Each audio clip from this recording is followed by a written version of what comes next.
Welcome to another edition of Live from the Loft. We got a special guest today, Michael Patterson, and here we go with some fresh licks.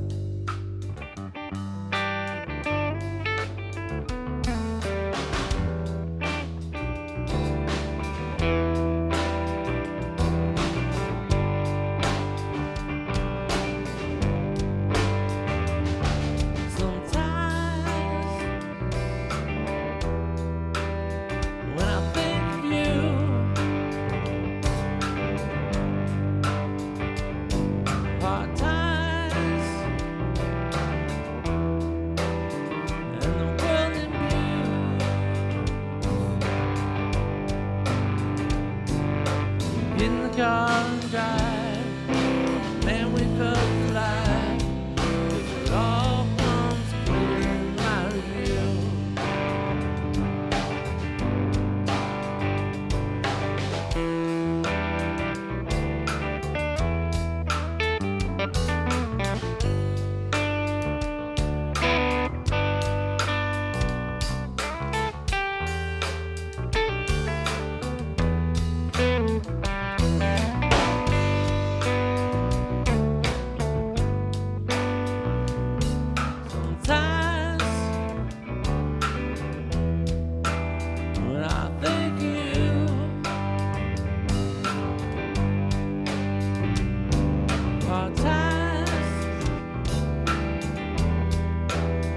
The world through.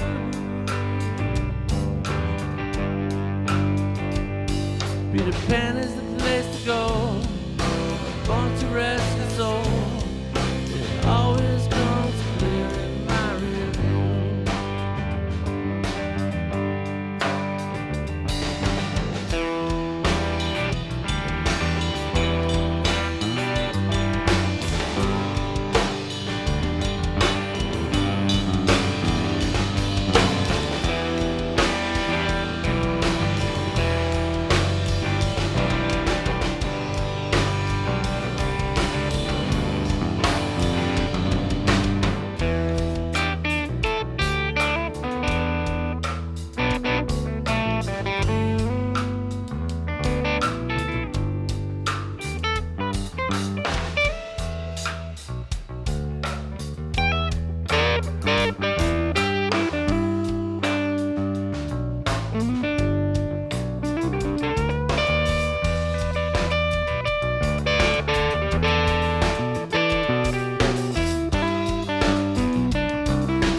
When I think of you,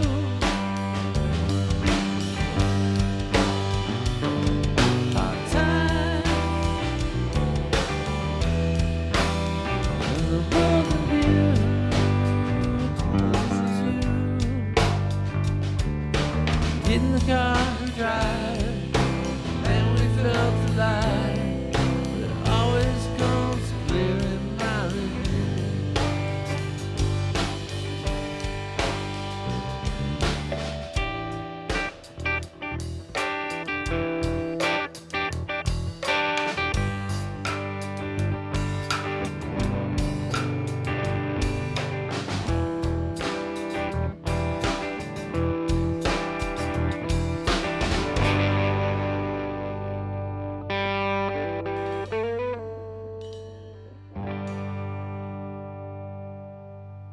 Cool. We're gonna talk to Michael here, and we'll catch you in a few. Hi, how you doing? My name's Kyle Haller. I'm here to tell you about Rock the Plaza for this week, which is July 9th. Well, Saturday. It's July 9th. The whole week isn't July 9th, but you already know that, don't you? So, on Saturday, July 9th, we're gonna kick off the show with the Disco Curls, an up-and-coming band that I think that you need to check out before they get bigger than they are. Also, Jared Schneider, he's an old friend of Rock the Plaza. He's definitely been there and done acoustic sets. He's also been there with bands that he's led in the past, but he's back for an acoustic set, and I'm really interested to see what he's gonna do with that. Then we have the Sunshine Production Company. They're a band that grew out of the Sweetwater Academy, and I'm really interested to see what's going to happen with them. And oh, the Taj Mahalics, a Fort Wayne icon of a band, a definite standard. The Taj Mahalics are a great band. I can't say enough about them. They are a three-piece. They are blues-based, but they play a little bit of anything, actually, and they play it very well. Always a good time. You do not want to miss the Taj Mahalics. So we'll see you at Rock the Plaza. Have a great day.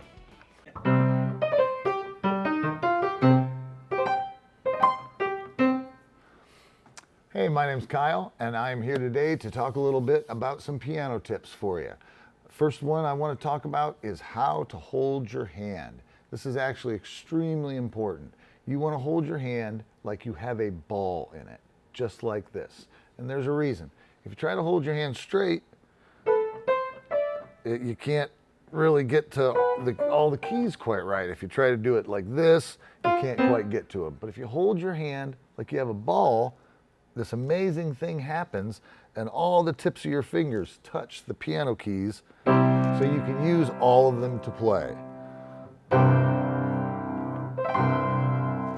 So always hold your hand like there's a ball in it. That's the first thing that piano students need to learn. Ball. Remember the ball in your hand. That's it. Have a great day. Have you ever done any traveling with bands or? I did a little bit with. I played in a gospel group called the Stars of Glory, and you know, man, we just do crazy stuff like get in the car on Friday night and drive to Alabama, play 3 or 4 gigs, man, get back in the car, drive back on Sunday night for everybody to be at work on Monday morning. Did that, you know, and I traveled, did some stuff like in Indy and places like that, over in Ohio, Michigan. Even before I lived in Michigan, I was playing at places there,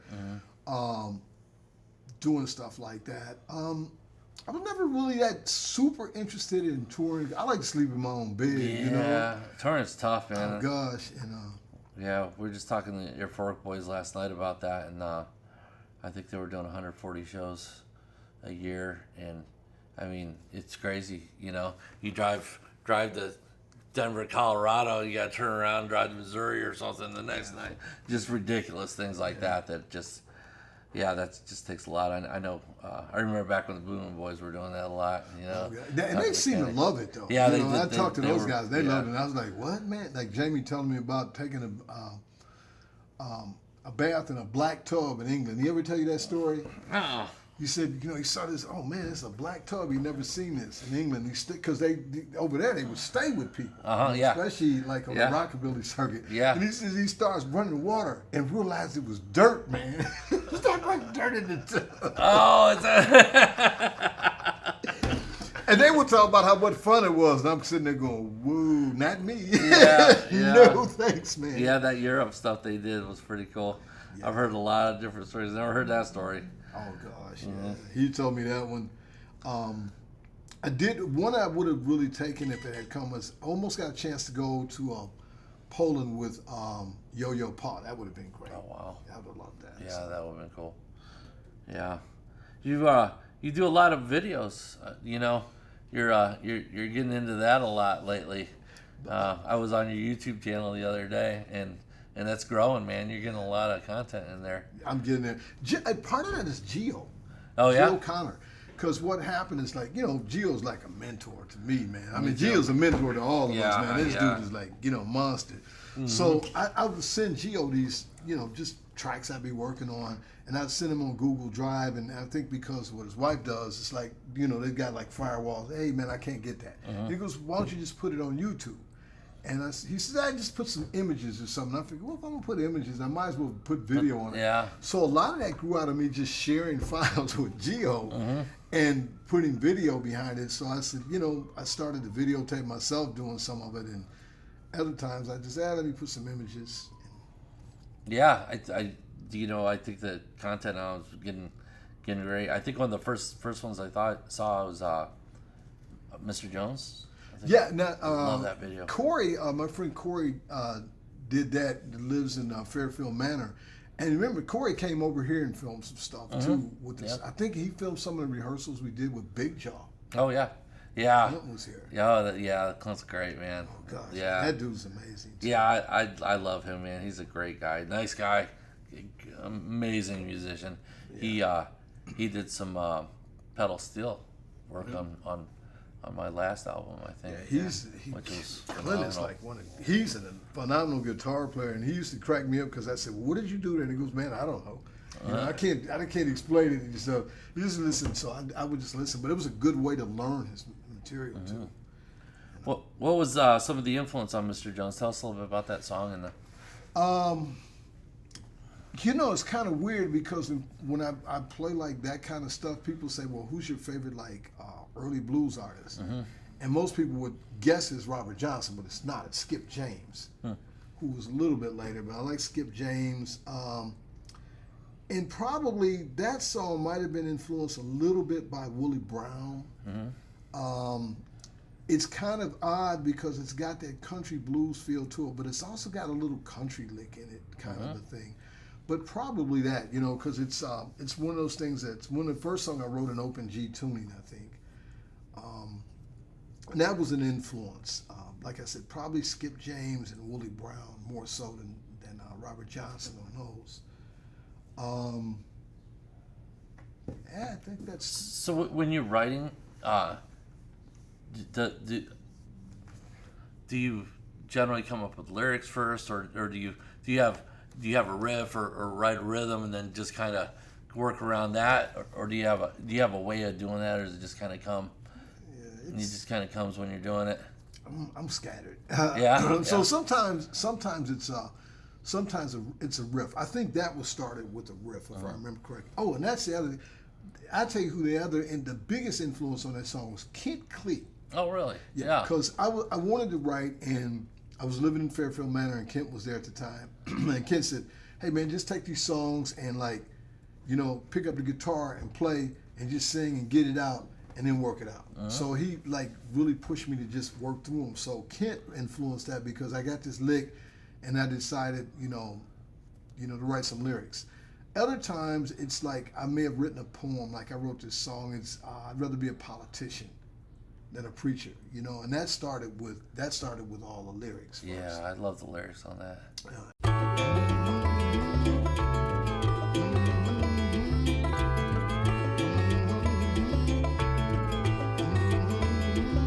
I'd rather be a politician than a preacher.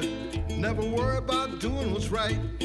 Way above you common people. Be a thief and still sleep at night.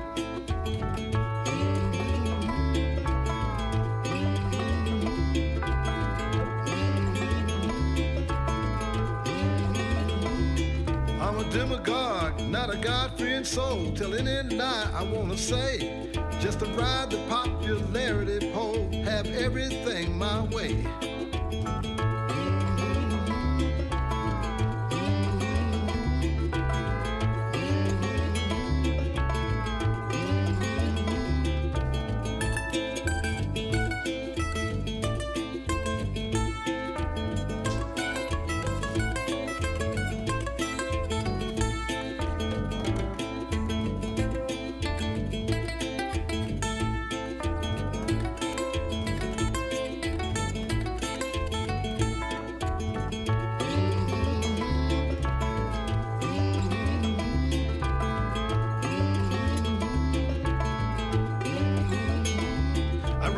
President than a priest.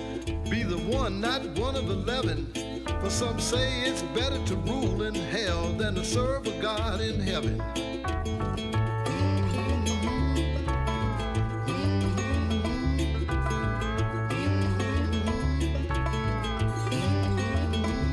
I'd rather be a politician than a preacher. Never worry about doing what's right. Way above you common people. Be a thief and still sleep at night.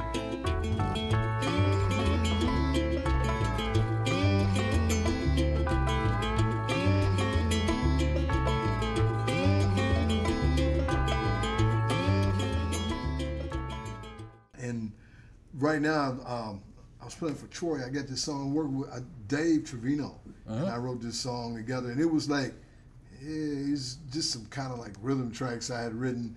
I said, Dave, can you play drums on it? He said, yeah. So then Ruth had written some lyrics, but they didn't. And I was asking her to work on this because she had written something that was kind of grungy, and it's like she was like, man, it doesn't work with this track. So we'll do something else with that. So I told Dave, and Dave wrote the lyrics after almost all of the music was done. We had like everything on musically, everything on was on it except the lead guitar. And so he wrote the lyrics on that. You know, I got to mix it, but You know, I think recently maybe it was before Christmas last year. You did a collaboration with a church group, I think out of Boston, was it? yes, Boston. Tell me a little bit about that and how that came together. That's a very progressive church called Old South Church of Boston. They do a lot of social stuff. They have feeding programs. They got kids programs, things like that. And I got a friend, Willie Sordillo. I met Willie when Willie came here with a group called the Boston-based Ballad Project, and with Zoe the singer and Doug the bass player. And they did a thing for K2 down at WonderCon when we were doing that little jazz series.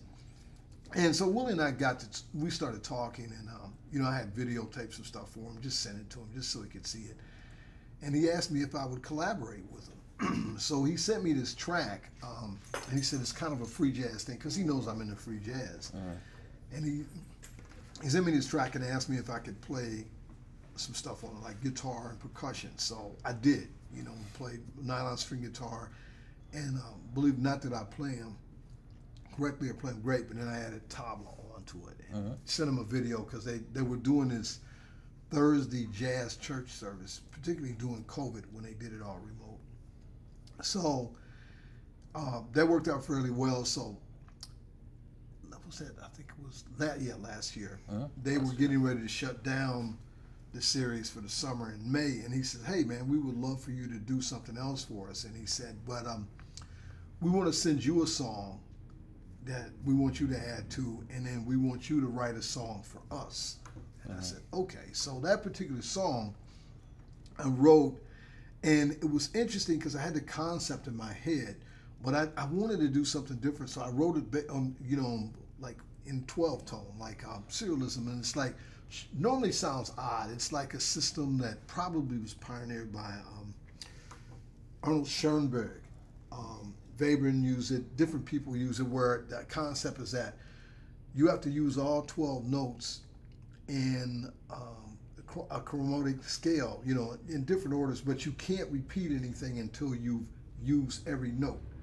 So the melody is based of 12 different notes.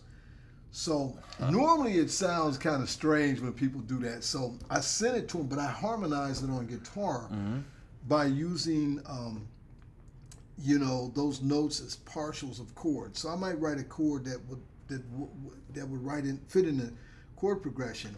So maybe that's the flat at 9 in the chord, or a 13th of it. So it made it sound a consonant, because it was interesting because when I sent him the piece and their singer looked at it, her part, she was like, you gotta be kidding me, because it's like this 12 tone, it's like really weird line. You know, she can read it and sing it, but like, are you kidding me?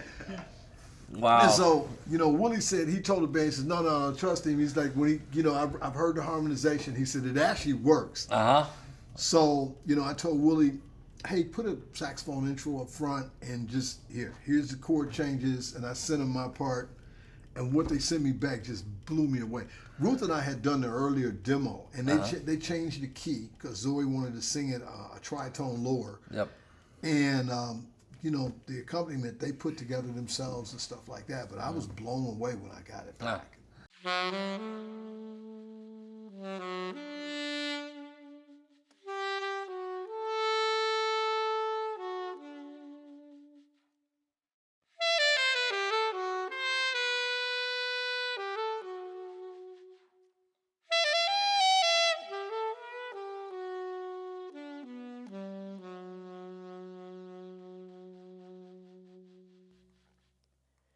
Give thanks,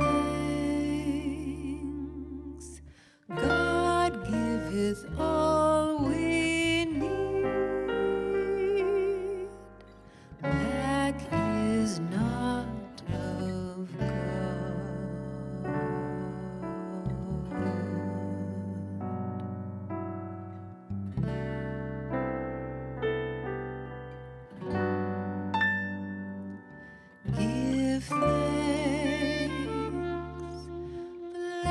bless those who are in need. Share, for we will not lack.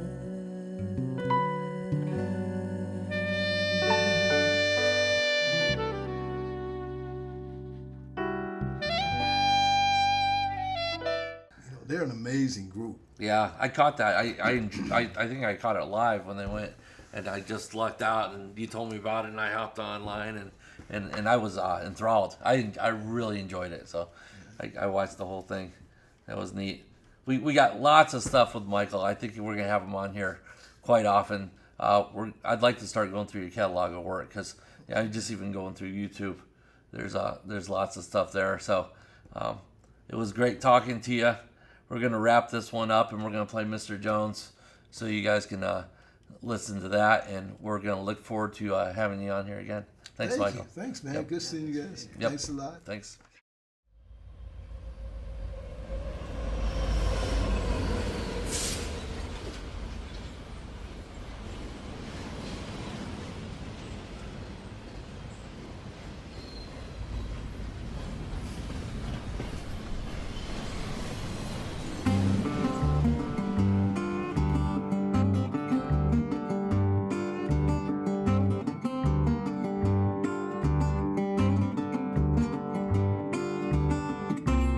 Devil in a Brooks Brothers suit said he gonna change my life.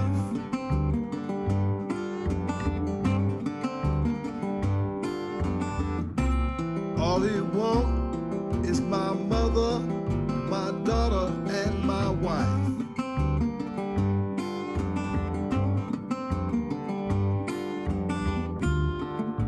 A drowning man might grab a burning rope. When you're cold, the fires of hell seem to hold hope. Ask Mr. Jones. Ask Mr. Jones.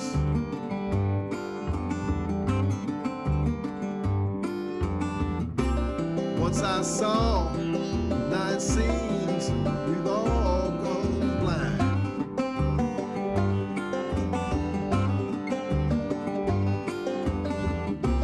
Heard my daddy's voice say, boy, have you lost your mind?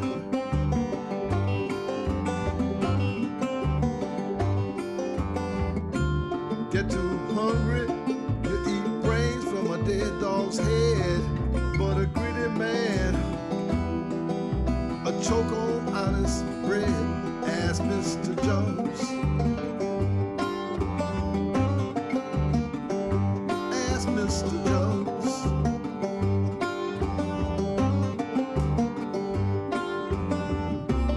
Thirsty people pass up water for a sweet, sweet drink.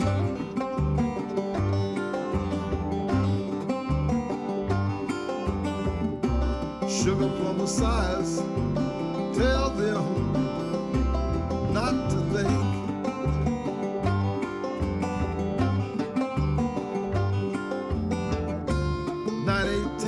Missing, it's a real damn shame. Some say 322 is the same old same as Mr. Jones. Ask Mr. Jones.